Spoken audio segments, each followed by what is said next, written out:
രക്ഷയെന്നാൽ എന്താണ്? ബൈബിളിന്റെ ഉത്തരമെന്താണെന്ന് നോക്കാം. ഒരു വ്യക്തിയെ ആപത്തിൽ നിന്നോ നാശത്തിൽ നിന്നോ രക്ഷിക്കുന്നതിനെ കുറിക്കാനാണ് ബൈബിൾ എഴുത്തുകാർ മിക്കപ്പോഴും രക്ഷപ്പെടുക, രക്ഷ എന്നീ പദങ്ങൾ ഉപയോഗിക്കാറുള്ളത്. എന്നാൽ ഒട്ടുമിക്കപ്പോഴും ഈ പദങ്ങൾ പാപത്തിൽ നിന്നുള്ള വിടുതലിനെയാണ് അർത്ഥമാക്കുന്നത്. മത്തായി 1:21 മരണം പാപത്താൽ വന്നതുകൊണ്ട് പാപത്തിൽ നിന്ന് മോചിക്കപ്പെടുന്നവർക്ക് മരണമില്ലാതെ എന്നേക്കും ജീവിക്കാനുള്ള പ്രത്യാശ ലഭിക്കുന്നു. യോഹന്നാൻ 3:16-17 രക്ഷ നേടാനുള്ള വഴിയെന്ത്?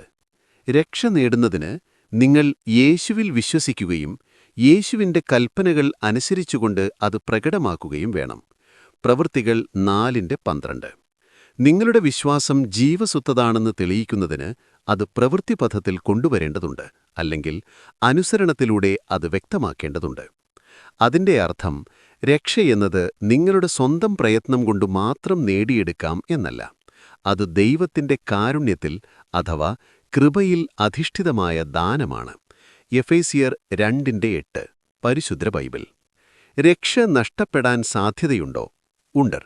വെള്ളത്തിൽ നിന്ന് രക്ഷപ്പെട്ട ഒരു വ്യക്തിക്ക് വീണ്ടും വെള്ളത്തിലേക്ക് വീഴാനോ എടുത്തുചാടാനോ കഴിയും. അതുപോലെ പാപത്തിൽ നിന്ന് രക്ഷ നേടിയ വ്യക്തി തന്റെ വിശ്വാസം പ്രവൃത്തിപഥത്തിൽ കൊണ്ടുവരുന്നതിൽ വീഴ്ച വരുത്തുന്നെങ്കിൽ അദ്ദേഹത്തിന്റെ രക്ഷ നഷ്ടമായേക്കാം.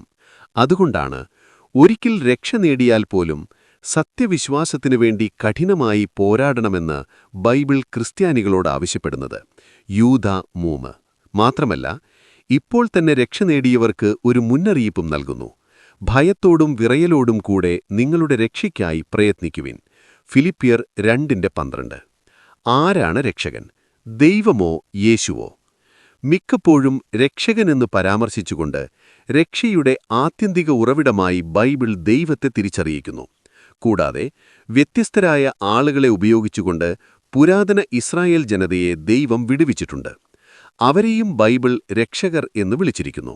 അതുപോലെ പാപത്തിൽ നിന്നുള്ള വിടുതൽ ദൈവം സാധ്യമാക്കിയത് യേശുവിന്റെ മറുവിലയിലൂടെ ആയതുകൊണ്ട് യേശുവിനെ ബൈബിൾ രക്ഷകനെന്ന് വിളിക്കുന്നു. പ്രവൃത്തികൾ 5:31, തീത്തോസ് 1:4